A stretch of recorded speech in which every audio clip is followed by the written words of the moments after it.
আপনারা তো স্মরণ করতে পারছেন, এই প্রায় 16-17 বছর আমরা একটা কালো যুগ পার করে এসেছি। কি বলেন, ঠিক কিনা? যে যুগে মানুষের ভোটাধিকার ছিল না, গণতন্ত্র ছিল না, ইসলামী মূল্যবোধ আমাদের জাতিসত্তা অস্তিত্ব মুছে ফেলার চক্রান্ত চলছিল। আইন আদালতে বিচারে দলীয়করণ, দুর্নীতি, অর্থনীতিতে লুটপাট, সন্ত্রাস, চাঁদাবাজি, খুন, গ্রেফতার, নিরীহ আলেম ওলামা, দাড়িওয়ালা, টুপিওয়ালা, ইসলামী ব্যক্তিত্ব গ্রেফতার করে করে কারাগারে নিক্ষেপ করা হয়েছিল। এটা ছিল ইতিহাসের একটা কালো যুগ। আমরা বেদনার সাথে স্মরণ না করে পারি না, বাংলাদেশের সবচেয়ে সৎ এবং নেক মানুষ জামাত ইসলামীর সম্মানিত আমিরে জামাত মাওলানা মতিউর রহমান নিজামী, আলী আহসান মোহাম্মদ মুজাহিদ, কামারুজ্জামান, আব্দুল কাদের মোল্লা, মীর কাসেম আলীদের মতো সৎ নেতৃত্ব, যারা জীবনে মিথ্যা বলে নাই, একটা টাকা হারাম খায় নাই, জাতির শ্রেষ্ঠ সন্তানদেরকে রাজনৈতিক উদ্দেশ্যে কারাগারে ফাঁসিতে ঝুলিয়ে হত্যা করা হয়েছে। আমরা ভুলতে পারি না আমাদের ইসলামী আন্দোলনের মহান শিক্ষক, সাবেক আমিরে জামাত অধ্যাপক গোলাম আজম মাওলানা আবুল কালাম মোহাম্মদ ইউসুফ, মাওলানা আব্দুস সোবহান, মকবুল আহমদ সাহেব, অধ্যাপক নাজির আহমদ, আব্দুল খালেক মন্ডলদের মতো 70, 80, 90, 92, 93 বছরের লোকদেরকে বিনা অপরাধে রাজনৈতিক উদ্দেশ্যে কারাগারে ঢুকিয়ে তিলে তিলে মৃত্যুর দিকে ঠেলে দেওয়া হয়েছে। এটা ছিল আমাদের ইতিহাসের এক কালো যুগ। 3টা বছর বাংলাদেশের মানুষ ভোট দিতে পারে নাই। কি বলেন, ঠিক কিনা? এই অত্যাচারী ফ্যাসিবাদী কর্তৃত্ববাদী শাসকের বিরুদ্ধে বাংলাদেশের 18 কোটি মানুষ আন্দোলন করেছে ভোটাধিকারের দাবিতে। নিরপেক্ষ সরকার অধীনে ভোট দাও, গণতন্ত্র ফিরিয়ে দাও, সংবাদপত্রের স্বাধীনতা দাও, বিচার, অর্থনীতি, শিক্ষা, সংস্কৃতি, জীবনের সর্বস্তরে একটি কল্যাণময় রাষ্ট্রের জন্য জনগণের মতামতের জন্য গণতান্ত্রিক পরিবেশে ভোটের সুযোগ দাও। 14, 18, 24-এ বাংলার মানুষ কিন্তু ভোট দিতে পারে নাই। আপনারা কি ভোট দিয়েছেন? ভোটের সময় সকালবেলা ভোটের দিন রওনা দিয়েছেন ভোট কেন্দ্রে, রাস্তায় আওয়ামী লীগ, যুবলীগ, পুলিশ লীগ বাধা দিয়ে বলেছে ভোট হয়ে গেছে, বাড়ি চলে যাও। কি বলেন, ঠিক কিনা? আমরা ভোট দিতে পারি নাই। জোর করে যদি কেউ অধিকারের জন্য ভোট কেন্দ্রে ঢুকে পড়ে বলেছে যে আমাদের ব্যালট দেন, আমরা ভোট দেব, প্রিজাইডিং পোলিং অফিসাররা বলেছে ভাই ব্যালট তো ফুরায় গেছে, ব্যালট নাই। বাংলাদেশে আর এই 14, 18, 24-এর মতো ভোট আমরা হতে দেব না। যে কারণে আমাদের 15 বছরের সকল রাজনৈতিক দলের আন্দোলনকে দমন করেছে তারা, হত্যা করে, গুলি করে, গ্রেফতার করে, কারাগারে আটকে রেখে তারা বারবার আন্দোলন দমন করেছে। কিন্তু আমাদের সোনার ছেলেরা তাদের অধিকারের জন্য, বৈষম্যের বিরুদ্ধে, সরকারি চাকরিতে তাদের অধিকারের জন্য যে আন্দোলন শুরু করেছিল, এই কর্তৃত্ববাদী আধিপত্যবাদীদের দালাল শেখ হাসিনা সেই আন্দোলনকে নিন্দা করে, তুচ্ছ তাচ্ছিল্য করে, অধিকারের জন্য যারা আন্দোলন করলো তাদেরকে বললো তোরা রাজাকার হয়ে গেছিস। কি বলেন, ঠিক কিনা? ঢাকা বিশ্ববিদ্যালয় সহ সারা বাংলাদেশের ছাত্ররা হাসিনার এই কটাক্ষের বিরুদ্ধে গর্জে উঠে বলল চেয়ে নিলাম অধিকার, আমরা সবাই রাজাকার। ফলে বাংলাদেশের মানুষ এবং তরুণ ছাত্র সমাজ সব দাবি থেকে মুখ ফিরে এক দাবিতে ঐক্যবদ্ধ আন্দোলন শুরু করলো। এক দফা, এক দাবি, শেখ হাসিনা তুই কবে যাবি? সে এক দফা আন্দোলনে 18 কোটি মানুষের উত্তাল আন্দোলন শুরু হলো, হাজার হাজার লোকে গ্রেফতার করা হলো। আমরাও তখন জেলে ছিলাম, আমরা ভেতর থেকে শুনতে পেরেছি কোটি কোটি মানুষ প্রতিদিন জুলাইয়ের রক্তমাখা উত্তাল আন্দোলনের দিনগুলোতে শত শত লাশ পড়ছে, রাজপথ থেকে আবু সাইদ মুগ্ধরা মুখ পেটে গুলির সামনে জীবন দিয়ে ফাঁসিবাদকে পরাজিত করেছে, বাংলাদেশ বিজয়ী হয়েছে। সংগ্রামী রাজবাড়িবাসী, 2000 ছাত্রের জীবন, 30,000 ছাত্র জনতা আহত হয়েছে, পঙ্গু হয়েছে, কারো হাত নেই, কারো পা নেই, কারো চোখের ভিতরে গুলি, কারো মগজে গুলি লেগে মগজ ছিটকে পড়েছে। সেই সব জীবন দানকারী আহত ক্ষত বিক্ষত নির্যাতিত মানুষেরা ক্ষতস্থানের চিহ্ন নিয়ে হাসপাতালে দেশে বিদেশে বাড়িতে তারা এখনো আহাজারি করছে। কি বলেন? আজকে রাজবাড়ির এই সম্মেলনে এই সব সাহসী সমাজের অকুত ভয় মৃত্যু ভয়হীন চেতনা নিয়ে যারা রাজপথে নেমেছিল, শিশু বাচ্চা মহিলা হকার কাজের মেয়ে বৃদ্ধ বৃদ্ধা শিক্ষক আম জনতা রাজপথে এই আন্দোলনে একটি সার্বজনীন আন্দোলনের রূপ দিয়েছিল। এখন আমাদের কি দায়িত্ব? আমাদের দায়িত্ব তারা যে জন্য এই সরকার এই ফ্যাসিবাদকে বিদায় করলো, মানুষ মনে করেছিল এই ফ্যাসিবাদ বিদায় হবে না, কারণ 15-16 বছর তো আন্দোলন হলো, ভোটও দেওয়া গেল না, আন্দোলনও হলো না। আমাদের ছেলেরা যখন গর্জে উঠলো তখন একটু আশার বাণী সাহস নিল, এইবার মনে হয় কিছু একটা হবে, নাকি বলেন? তা না হলে সব হতাশায়। অনেকে আমাদেরকে বলতো, বাবা তোমরা যে রাজনীতি করো এত আন্দোলন করো, এই হাসিনারে তো তোমরা বিদায় করতে পারবে না, ও মরা ছাড়া বোধহয় যাবে না, নাকি বলেন?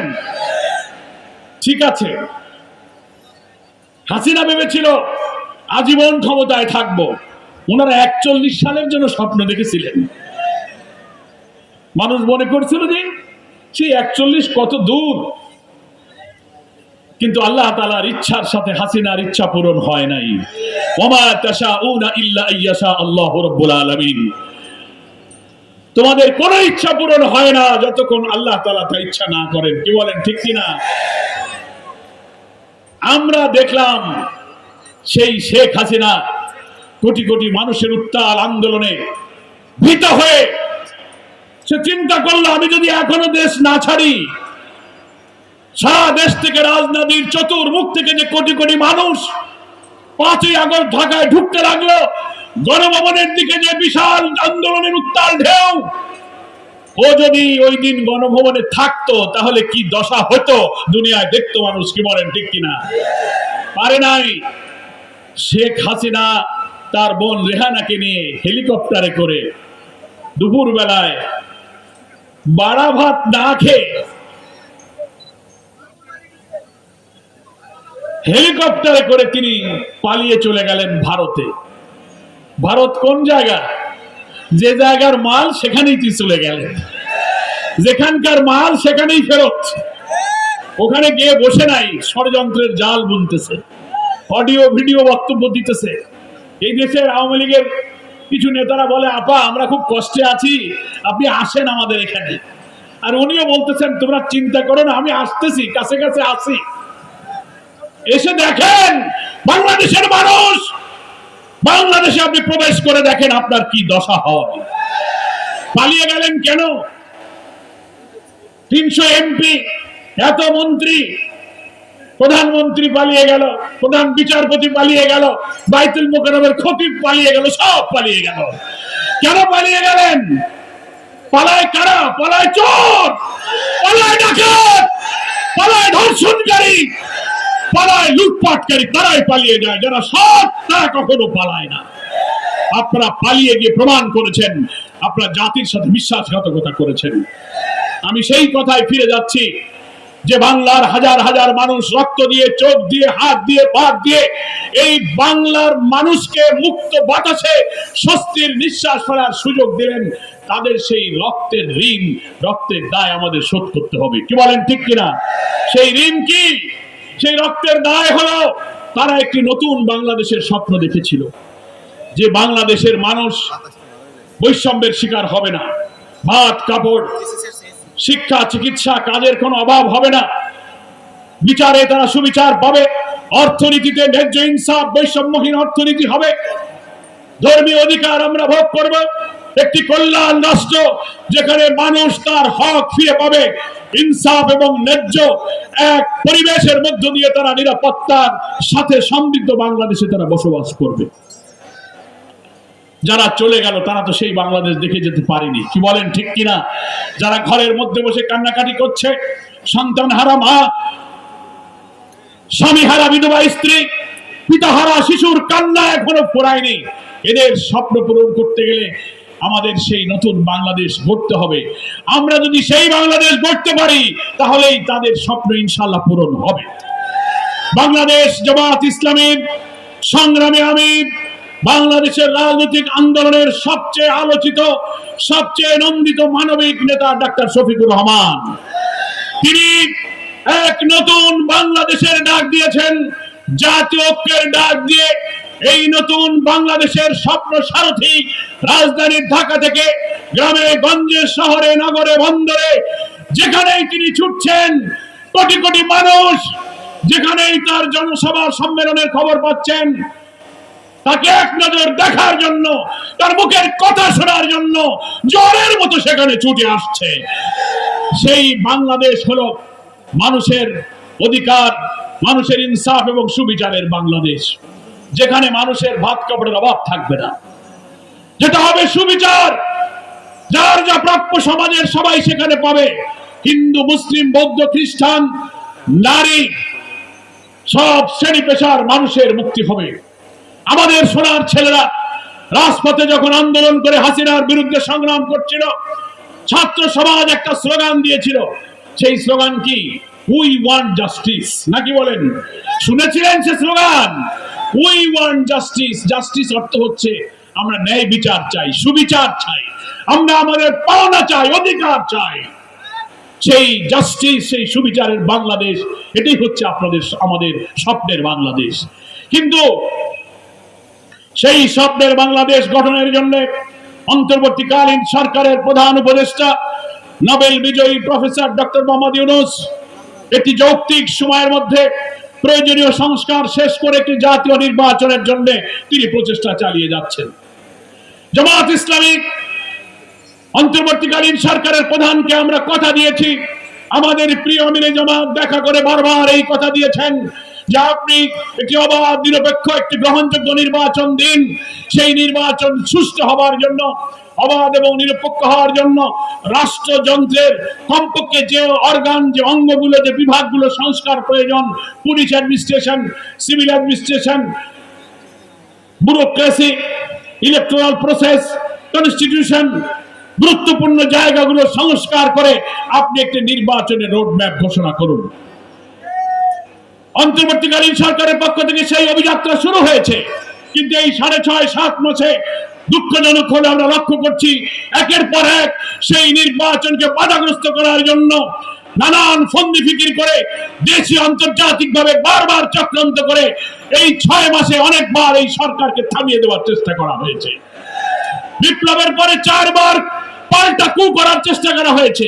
জুডিশিয়াল কু, আনসার কাণ্ড, সচিবালয় আগুন, এই দাবি সেই দাবি করে সরকারকে একটু যায় আর একটু পিছায়, তাকে কাজ করতে দিচ্ছে না। ওই যে আধিপত্যবাদী শক্তির কোলে বসে পালিয়ে যাওয়া পতিত ফ্যাসিস্ট স্বৈরাচার ওখানে বসে ষড়যন্ত্র করে বাংলাদেশে অরাজকতা, অস্থিরতা তৈরি করে নির্বাচন না দিয়ে একটি হট্টগোল করবার চক্রান্ত করছে ওখান থেকে।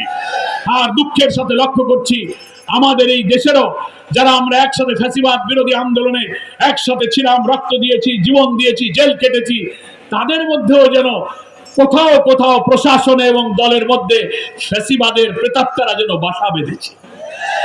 এখনো প্রশাসনের রন্ধে রন্ধে ফ্যাসিবাদের প্রেতাত্মারা কিন্তু ঘাপটি মেরে বসে আছে, আগাতে পারছে না, উস্কানি দিচ্ছে। কথা ছিল জুলাই অভ্যুত্থানের সেই চেতনাকে ধারণ করে আমরা একটি নির্বাচনের দিকে যাব, যার পছন্দ, যাকে ভোট দেবে তারাই ক্ষমতায় গিয়ে পার্লামেন্টারি সিস্টেম অফ ডেমোক্রেসিতে একটা অবাধ, ফেয়ার, ফ্রি, ক্রেডিবল একটা ইলেকশন হবে, জনগণ যাকে ক্ষমতা দেবে তারাই দেশ শাসন করবে এবং সেখানে গিয়ে এই কল্যাণ রাষ্ট্র তারা গঠন করবে। এটাই প্ল্যান ছিল, কিন্তু সেটা দিচ্ছে না। এই দাবি, ওই দাবি, এইটা মানি না, ওইটা হবে না, ওইটা হতে দেব না, এই করে বারবার ব্রেক দেওয়া হচ্ছে। এটা কি আপনারা লক্ষ্য করছেন? কেন আমরা যারা জুলাই অভ্যুত্থানে এক চিন্তায় এক থাকলাম, বেরিয়ে এসে আবার রাষ্ট্রের কল্যাণ চিন্তায় কেন এত বিভক্তি, কেন এত বিভেদ, অনৈক্য তৈরি করা হলো? আমাদের খেয়াল রাখতে হবে আমাদের দেশপ্রেম, আমাদের জাতীয় ঐক্য, জাতির স্বার্থের চেয়ে দলের স্বার্থকে যারা বড় করে দেখে তারা কখনো দেশের কল্যাণ কামনা করে না। প্রিয় ভাইরা আমার, আমি তাই বলছিলাম আমাদের বাংলাদেশের সেই নতুন স্বপ্নের বাংলাদেশ আমাদের গড়তে হবে এবং সেই জাস্টিস, সেই সুবিচারের বাংলাদেশ মানুষের তৈরি করা কোনো আইন, কোনো তন্ত্র মন্ত্র দিয়ে সেই সুবিচার কি কায়েম হবে? মানুষ লোভ, লালসা, ভয়, রাজনৈতিকভাবে প্রভাবিত হয়ে মানুষ বেইনসাফি করে, জুলুম করে, অন্যায় করে। এই জন্য মানুষের তৈরি করা কোনো আইনে কখনো ইনসাফ, সুবিচার কায়েম হতে পারে না। বরং আসমান থেকে, সেটাই বলেছি, আল্লাহ তাআলা কোরআনে বলেছেন, ইন্নাদ-দীনা ইনদাল্লাহিল ইসলাম, নিশ্চয়ই মানুষের জন্য আল্লাহর তরফ থেকে মনোনীত ইনসাফপূর্ণ ব্যবস্থাই হচ্ছে ইসলাম। এর মধ্যে শিক্ষা, অর্থনীতি, রাজনীতি, জুডিশিয়ারি, ব্যাংকিং সিস্টেম, পারিবারিক নীতি, কৃষি নীতি, এভরি সেক্টর অফ সোসাইটি বিধান আল্লাহ এর মধ্যে দিয়ে বলেছেন, আল ইয়াউমা আকমালতু লাকুম দীনাকুম ওয়া আতমামতু আলাইকুম নি'মাতি ওয়া রাদিতু লাকুমুল ইসলাম দীনা। আল্লাহ তাআলা প্রিয় নবীর জীবনের শেষ পর্যায়ে আয়াত নাযিল করে বললেন, আমি আজ আসমান থেকে নাযিল হওয়া বিধানকে পরিপূর্ণ করে দিলাম। আকমালতু লাকুম, তোমাদের জন্য কমপ্লিট করে দিলাম। এখানে অর্থনীতি আছে, রাজনীতি আছে, বিচার আছে, ব্যাংকিং সিস্টেম আছে, কৃষি নীতি আছে, শিক্ষা আছে, পারিবারিক নীতি আছে, আন্তর্জাতিক নীতি আছে। কোন নীতির জন্য দুনিয়ার কোন মানুষ মতবাদের কাছে তোমাদের হাত পাততে হবে না। Islam is only the complete and balanced code of life. ইসলামই হচ্ছে মানুষের জন্য একমাত্র পরিপূর্ণ ভারসাম্যপূর্ণ জীবন বিধান। ফলে আমাদের এই কোটি কোটি তরুণের স্বপ্নের বাংলাদেশ, উই ওয়ান্ট জাস্টিস, সেই সুবিচার পাওয়া যাবে আসমান থেকে নাজিল হওয়া নির্ভুল জ্ঞানের উৎস কোরআনই হচ্ছে সেই সুবিচারের বিধান। বাংলাদেশ জামাত ইসলামী সেই সুবিচারের ভিত্তিতে একটি ওয়েলফেয়ার স্টেট, একটি কল্যাণ রাষ্ট্র কায়েম করতে চায়, যে রাষ্ট্র কায়েম হলে অন্নহীনের মর্ম ব্যথা, বস্ত্রহীনের আকুতি, নিরাশ্রয়ের কান্না থাকবে না, নির্যাতিত নিষ্পেষিত মানুষের কান্না থাকবে না, সব মানুষ যার যার অধিকার ফিরে পাবে। আমরা কি সেই বাংলাদেশ চাই? সেই বাংলাদেশ ছাড়া মানুষের তন্ত্রে আমাদের মুক্তি আসবে না। আজকে 5ই আগস্ট যে বিপ্লব হয়েছে, আমরা আরেকটি এই বিপ্লবের পথ দিয়ে নতুন যে যাত্রা শুরু করেছি, আমরা আরেকটি পরিবর্তন, আরেকটি বিপ্লব চাই। সেই বিপ্লব হলো মানুষের মনস্তাত্ত্বিক বিপ্লব, মানুষের চরিত্র, আদর্শ, নৈতিকতা, সমাজের রন্ধে রন্ধে ওহীর জ্ঞানের ভিত্তিতে মানুষ থেকে জুলুম অত্যাচার দূর করে ন্যায় ইনসাফের ভিত্তিতে একটা সাইকোলজিক্যাল রেভলিউশন, একটা ব্লাডলেস রেভলিউশন, একটা রক্তপাতহীন বিপ্লব চাই, যে বিপ্লব হয়েছিল মক্কার যুগে বিশ্বনবী মুহাম্মদ মুস্তাফা সাল্লাল্লাহু আলাইহি ওয়াসাল্লাম করেছিলেন। যে বিপ্লবে কোনো রক্তপাত হয়নি, আমরা সেই এক মনস্তাত্ত্বিক বিপ্লব, যে বিপ্লবে মানুষের চরিত্র বদলে যাবে, আদর্শ বদলে যাবে, রাষ্ট্রযন্ত্রে যারা থাকবে তাদের স্বভাব নৈতিকতা বদলে গিয়ে সব কাজের ক্ষেত্রে আল্লাহকে ভয় করবে, এমন এক সামাজিক পরিবর্তনের জন্য আমরা সেই যাত্রা শুরু করেছি। সেই পরিবর্তনের মধ্য দিয়েই একটি কল্যাণ রাষ্ট্র কায়েম হবে। মহান আল্লাহ তাআলা বলেছেন, কোরআন শরীফে সূরা আরাফ পড়ে দেখবেন রাষ্ট্রের কল্যাণ এবং শান্তি কোথায়। আল্লাহ বলছেন, ওয়ালাউ আন্না আহলাল কুরা, বাংলাদেশ চাই। কি বলেন, ঠিক কিনা? আজকে রাজবাড়ী জেলায় সম্মেলন হচ্ছে। রাজধানীর পদ্মা নদীর পাশে অবস্থিত একটি গুরুত্বপূর্ণ, সব দিক থেকে বর্ধিষ্ণু একটি জেলা হচ্ছে রাজবাড়ী। অথচ যদি আজকে এই 53 বছরে যারা এখান থেকে মন্ত্রী, এমপি হয়েছেন, এখানকার মানুষের দারিদ্র, ক্ষুধা, অন্যায়, বঞ্চনা দূর করার জন্য এই 53 বছরই যথেষ্ট ছিল। কি বলেন, ঠিক কিনা? ওই বাংলাদেশ যদি আমরা গড়তে পারি, ইনশাআল্লাহ জামাত ইসলামীর হাতে যদি জনগণ এই দায়িত্ব দেয়, আমরা শাসক হব না, আমরা জনগণের সেবক হয়ে সেই দায়িত্ব পালন করবো ইনশাআল্লাহ। আমাদের আমিরে জামাত বলেছেন, তরুণ যুবকদেরকে ডেকে বলেছেন, ও তরুণরা, তোমরা এগিয়ে আসো, তোমাদের কাছে আমরা রাষ্ট্রের দায়িত্ব দিতে চাই। আমরা ব্যক্তি নয়, আমরা ইসলামকে ক্ষমতায় নিতে চাই। সেই সমাজ প্রতিষ্ঠার সুযোগ আমাদের কাছে এসেছে, তাহলেই আমাদের সমস্যার সমাধান হবে। কেন 53 বছরে এই গোয়ালন্দ থেকে পাটুরিয়ার সেতু নির্মাণ করা গেল না? নিশ্চয়ই এখানে জনপ্রতিনিধিদের দায়িত্বের অবহেলা ছিল। আমরা দাবি করছি, অবিলম্বে বাংলাদেশের যোগাযোগের এক গুরুত্বপূর্ণ নেটওয়ার্ক হচ্ছে এই গোয়ালন্দ পাটুরিয়ার এই বিরাট সেতু আমাদের নির্মাণ করতে হবে। আমরা অবিলম্বে এই রাজবাড়িতে একটি মেডিকেল কলেজ, পূর্ণাঙ্গ বিশ্ববিদ্যালয়, পলিটেকনিক ইনস্টিটিউট, রেলওয়ের ওয়ার্কশপ বৃদ্ধি করে সম্প্রসারণের আমরা দাবি করছি। আমার প্রিয় রাজবাড়িবাসী, আমাদের দুঃখ, আমাদের চাপ আর সব অবসান ঘটবে যদি ইসলামের যে কল্যাণ, ইসলামের যে বিউটির ভিত্তিতে একটি ওয়েলফেয়ার স্টেট আমরা কায়েম করতে পারি। তাছাড়া সব আদর্শ, ধর্মনিরপেক্ষতা, সমাজতন্ত্র, জাতীয়তাবাদ, পুঁজিবাদ, বিশ্ব অর্থনীতি, ওয়েস্টার্ন ডেমোক্রেসি সব দেশে পরীক্ষিত হয়েছে। একটাই পরীক্ষা হতে বাকি, সেটা হচ্ছে ঐশী জ্ঞানের ভিত্তিতে একটি কল্যাণ রাষ্ট্র গঠন করতে হবে। মানুষ এখন মুখে মুখে বলছে যে জামাত ইসলামের হাতেই মানুষ এবার দায়িত্ব দিতে চায়। কি বলেন, ঠিক কিনা? এই জন্য কিছু দল মাথা খারাপ হয়ে গেছে। ঠিক আওয়ামী লীগ যেভাবে আমাদের বিরুদ্ধে কথা কইতো, সেই আওয়ামী স্টাইলে এখন আমাদের বিরুদ্ধে কথা বলা শুরু হয়েছে। তাহলে কি হলো? এত ঈর্ষা কেন? আমরা তো ভেবেছিলাম খুনি, মস্তান, চাঁদাবাজ, সন্ত্রাসীদের হাত থেকে সমাজ পরিবর্তন হয়েছে, এখন ভালো থাকবো। এখন রাজবাড়ির কি অবস্থা? রাজবাড়িতে কি চাঁদাবাজি আছে? চাঁদাবাজি, ঘাট দখল, বালুরঘাট, হাট, মাঠ, ইজারা, মসজিদ, মাদ্রাসা, রেলের জায়গা, খাস জমি, মস্তানি, দখলদারি, কর্তৃত্ববাদী, এগুলো কি চলে? কারা করে? এগুলো কি জামাত ইসলামী করে? বুঝা গেল মানুষের আইনে, মানুষের এই চরিত্রে সমাজ বদলাবে না।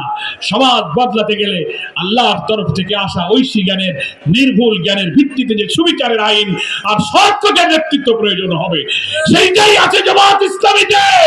রাজবাড়ির জনগণ আগামী জাতীয় নির্বাচনে সেই নতুন বাংলাদেশের পক্ষে, ইসলামী আন্দোলনের পক্ষে আপনারা সমর্থন ব্যক্ত করবেন। কি বলেন, ঠিক কিনা? আমরা সকল দলের কাছে ঐক্যের অনুভূতি, জুলাই অভ্যুত্থানের সেই চেতনা ধারণ করতে পারি। আসুন, নিজেদের মধ্যে কাদা ছোড়াছড়ির দরকার নেই। আপনার পকেটে যদি টাকা থাকে আপনি বাজারে যাবেন, আমার পকেটে কম টাকা থাকে আমিও বাজারে যাব। যার যা সামর্থ্য তাই দিয়ে বাজার করে বাড়ি ফিরবো। মারামারির দরকার কি? তো ভোটের হাটে চলেন। আপনার যদি চরিত্র, আদর্শ, যুক্তি, নৈতিকতা জনগণ পছন্দ করে আপনাকে ভোট দেবে। আমাকে যদি পছন্দ করে আমাকে ভোট দেবে। কিন্তু ভোটের মাঠে যাওয়ার আগে আপনি আমার উপরে খেপেন কেন? খেপেন কেন? তাতে বোঝা যায় যে আপনি বিপদে আছেন। আমরা বলেছি স্থানীয় সরকার নির্বাচনটা আগে দেন। স্থানীয় সরকার নির্বাচন দিতে হবে আগে, কারণ সিটি কর্পোরেশনে কোনো প্রতিনিধি নাই, পৌরসভায় নাই, উপজেলায় নাই। গ্রামীণ অবকাঠামো, স্থানীয় অবকাঠামো উন্নয়ন অগ্রগতি ব্যাহত হয়ে আছে, জনদুর্ভোগ বাড়ছে। রিলিফ, কাবিখা, বিকিনি, মানুষের সাহায্য, এগুলো জনপ্রতিনিধির কাছে মানুষ আসে, মানুষ তা পাচ্ছে না। ফাঁকে প্রশাসনের মধ্যে দুর্নীতি বেড়েছে। কি বলেন, ঠিক কিনা? এখন এটা মানুষ হতে দেবে না, হতে দেবে না। তার মানে হচ্ছে কেউ কেউ ভাবে যে এখন নিরপেক্ষ অন্তর্বর্তীকালীন সরকার যদি নির্বাচন করে দেয়, তাহলে নিরপেক্ষ নির্বাচন হইলে তো চাঁদাবাজ, মস্তানরা জিততে পারবে না। বলে আমরা যদি কায়দা করে যাইতে পারি কাজে কুটিয়ে, তাহলে আবারও পৌরসভা, কর্পোরেশন, উপজেলা ওটাও কাটিকুটি দিয়ে দেব। আমরা আবার এই সরকারের মাধ্যমে একটি শান্তিপূর্ণ নির্বাচন, আমরা সেই নির্বাচনের আগে চাই। সরকার যদি আন্তরিক হয়, ইলেকশন কমিশনের পক্ষে সম্ভব সেই নির্বাচন আগে করা। এই জন্য নির্বাচন আমরা চাই। নির্বাচনী ব্যবস্থা সংস্কারের জন্য যতটুকু যৌক্তিক সময়, আপনি সেই সংস্কার করে নির্বাচনের তারিখ ঘোষণা করুন। আর নির্বাচনে বিশৃঙ্খলা, হানাহানি, রক্তারক্তি রোধ করার জন্য ফ্যাসিবাদের মাস্টার মাইন্ড শেখ হাসিনা সহ মানবতা বিরোধী অপরাধের ট্রাইব্যুনালে যাদের মামলা করে বিচারের মুখোমুখি করা হচ্ছে, নির্বাচনের আগে তাদের বিচার এই জাতি দেখতে চায়। বলে বিচার, সংস্কার, স্থানীয় নির্বাচন, এই তিনটা কাজ জাতীয় নির্বাচনের আগে করতে হবে। এটা আমাদের দাবি। আমার প্রিয় ভাইরা, আর আমাদের প্রিয় জামাত ইসলাম এখনো কারাগারে বন্দী আছেন। জানেন, কোন অপরাধ নেই, নির্দোষ, 14 বছর তাকে ফাঁসির ছেলে তিলে তিলে মৃত্যুর দিকে ঠেলে দেওয়া হচ্ছে। আমরা অবিলম্বে, যেহেতু যে সরকার থেকে গ্রেফতার করে মিথ্যা মামলা দিয়েছিল, সেই সরকার তো বাতিল হয়ে প্রত্যক্ষতে পালিয়ে গেছে, ফলে তার কোনো মামলা এখন আর চলতে পারে না। যে সরকার ফ্যাসিস্ট, মিথ্যার উপরে দাঁড়িয়েছিল, আজহার ভাইয়ের নামে যত মামলা হয়েছিল, সে মামলাগুলো মিথ্যা, ওই মামলা মিথ্যা সব প্রত্যাহার করে নিঃস্বার্থভাবে রমজানের আগেই আমরা তার মুক্তি দাবি করেছি।